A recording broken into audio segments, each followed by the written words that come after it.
Hi folks, I'm Matt and welcome to My Expanded Universe, a show where I go through the entire EU in chronological order as best I know how. Folks, we're going to talk about another X-Wing book, actually the last X-Wing book in the series.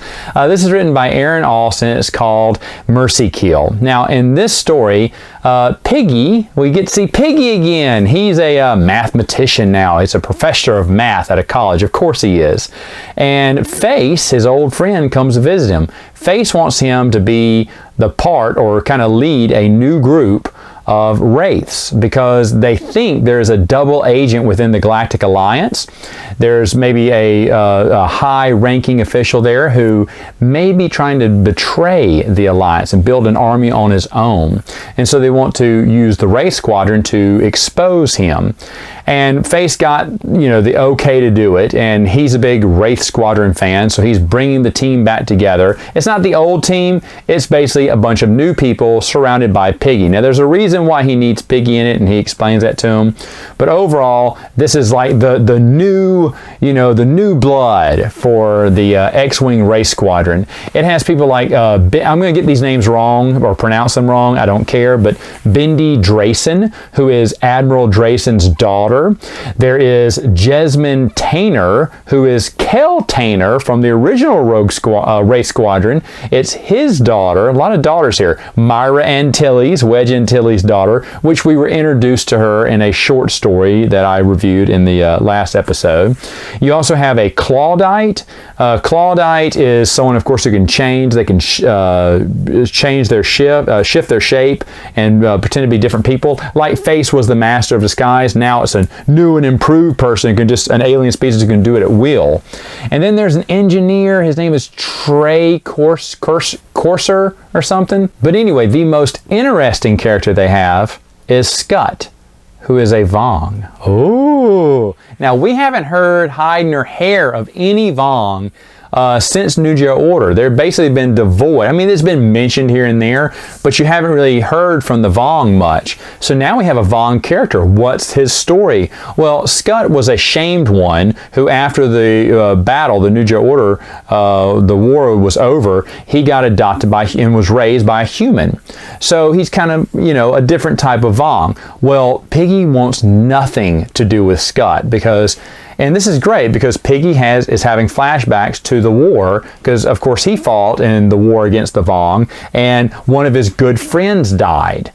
And so Piggy just doesn't trust Scut. He doesn't like Scut. And that's something that's it's going to be kind of the... it's going to be rubbing Piggy the wrong way the whole time through this adventure where he just doesn't trust him or he's not nice to him either. And, he doesn't, he doesn't like any Vong.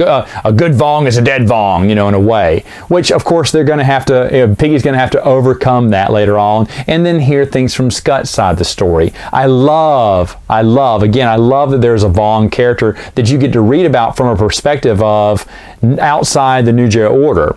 This is a guy, Scott's someone who just got raised by humans, and so he's used to living this life. He wasn't part of the Vong culture, so to speak. So that was really interesting and a great choice by Aaron Allston. Now, as for the other characters, they're okay. You got the daughters of certain famous people, and the engineer's okay. The Clawdite's interesting. They're good. They don't hold a candle to the original Wraith or Rogue Squadron, but they're not supposed to. They're supposed to be the new blood, the new people we're supposed to read about and enjoy. Now, during this mission, a lot of things happen. They're going to come across another Wraith Squadron that Face had put together, unbeknownst to the other one. This is like Mission Impossible in a way, where Face is the mastermind behind it all, kind of like the Nick Fury of S.H.I.E.L.D. in a way. And Wedge Antilles, Tycho, they're going to make an appearance, kind of save the day here. Probably my favorite scene that I want to talk about. There's a scene where they have to get a distraction. They have to distract this crowd in this big city square. And honestly, the story was pigeonholed to be written this way because Aaron Allston's humor, I know it well, and he said, if I'm going to write this book, it needs to have this. And so what happens is Piggy does a dance. in his underoos. He strips down his underoos and does this crazy kooky dance. It's a hilarious image to put in your mind, and you are laughing the whole way through. And he's got these big dance moves all of a sudden, rolling his shoulders and everything. And I guarantee you, Aaron Alston sat there behind his keypad going, he really loved that. I swear to you, he probably built the entire story around that one scene. You could tell. This was like the Napoleon Dynamite scene where he gets on the stage and starts dancing and everyone starts applauding. It's mind-numbingly fun, and it's, you know, of course you got to have Aaron Alston's bizarre humor in there, and piggy dancing is probably the big takeaway from this. Now, it leads itself open to sequels. Faye says, "Good job, Race. I may use you again in the future." And the Race is like, "Hey." And of course, I won't spoil anything here, but a Wraith does die in it. And but anyway, the Wraith's like, "Oh, us as a team working together now?" You know, it feels like it's chapter 1 of a new beginning. Now, it never got made any sequels, obviously, for obvious reasons, because of course the, you know, Legends universe ended right there, or paused, from Lucasfilm. And then you have the writer, Aaron Alston, passed away. Sadly, this was his last book to write within the Star Wars universe. Also, very sadly, it's not a very good X-Wing book.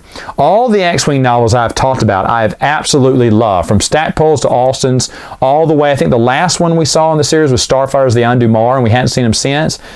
Bringing them to Mercy Kill was I understand why they want to do it, because Aaron Alston wanted to write an X-Wing book. X-Wing books are very popular. Why not? But the problem here was and there were some old faces there and some old reminders, but it just wasn't enough. It felt like this was a different crew, which was what it was supposed to be, but they weren't as interesting, at least to me. The story wasn't as epic. You know, it didn't have to be, though, either. But the whole while you're sitting going, this isn't the romp action comedy that Rogue Squadron's supposed to be. And I don't know, I think it's because they use some of the same mainstay characters, the few people coming in and out here and there, that you got used to those people. Now bringing in a completely different cast and holding a few old, Face and Piggy in there, and throwing Wedge and Tycho in there a little bit was okay, but just wasn't enough pull to interest me in this story. It's definitely not the best Rogue Squadron story. Is it a good story? Yes, overall it's fine. But like I said, I wouldn't even put this in my top 20, of novels. And that's wild. This is out of all of Aaron Alston's novels, I would say this is my least favorite. It's not a bad one. It's just my least favorite of all of them. I can't put my finger on it, but something about it just doesn't hold up to the rest of the X-Wing books. Maybe because they're in a different world now. They're not fighting the Empire. They don't have to fight the Empire. But you know what I mean? It's just like too many things have changed now, and it seems like the time for Rogue Squadron, Wraith Squadron has passed. But I am grateful for any novel that we get within the expanded universe, and when I saw it, I was super happy to see Mercy Kill. But sadly, it is how the X-Wing Rogue Squadron ended right now in the expanded universe. All right, folks, that's all the time I have for now. See you later with another video.